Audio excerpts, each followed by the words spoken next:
আসসালামু আলাইকুম, welcome my daily blog.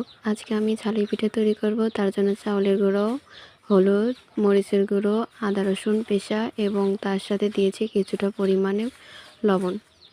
এবং এটা মিক্স করার জন্য অবশ্যই একটু গরম পানি দরকার। হালকা গরম পানি মিক্স করে দিচ্ছি। সেটাকে আমি ভালো করে মিক্স করে নেব, ভালো করে আটার সঙ্গে মিশিয়ে নেব। এবং দেখতেই পাচ্ছেন আমার মেশানো কমপ্লিট। আমি এটা একটু ঢিল করে করেছি যেন সরে দিতে সুবিধা হয়। আর আমি পিঠাটা তো তৈরি করার জন্য নিয়েছি গরুর তেল, কারণ আমি যতবারই গরুর তেল দিয়ে এই পিঠাটা তো বানাই ততবারই খেতে আমার ভালো লাগে। অন্যান্য তেল দিয়েও করলে ভালো লাগে, কিন্তু আমার কাছে বেশি মজার লাগে গরুর তেল দিয়ে বানালে। তাই আমি সেটা গরুর তেল দিয়ে সবসময় ভাজার চেষ্টা করি। আর আমার ঘরে যতদিন থাকে আমার খেতে ইচ্ছে করলে আমি প্রায় সময় গরুর তেলই ব্যবহার করি।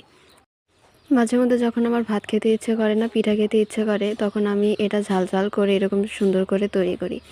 এবং সেটা আমি পরিবারের জন্য তৈরি করি। পরিবারও খেতে অনেকটা পছন্দ করে। তোমরা কেমন করে তৈরি করো আমি জানি না, আর তোমাদের ওখানকার মানুষ কেমন করে এই পিঠাটা তৈরি করে খায় জানি না। তবে আমাদের বগুড়া জেলার মানুষ, আমি অন্তত এরকম করে পিঠা বানিয়ে খাই। আমার কাছে খুবই ভালো লাগে খেতে। দেখতেই পাচ্ছ পিঠাটা কত সুন্দর মুচমুচে হয়েছে আর কত সুন্দর কালার এসেছে।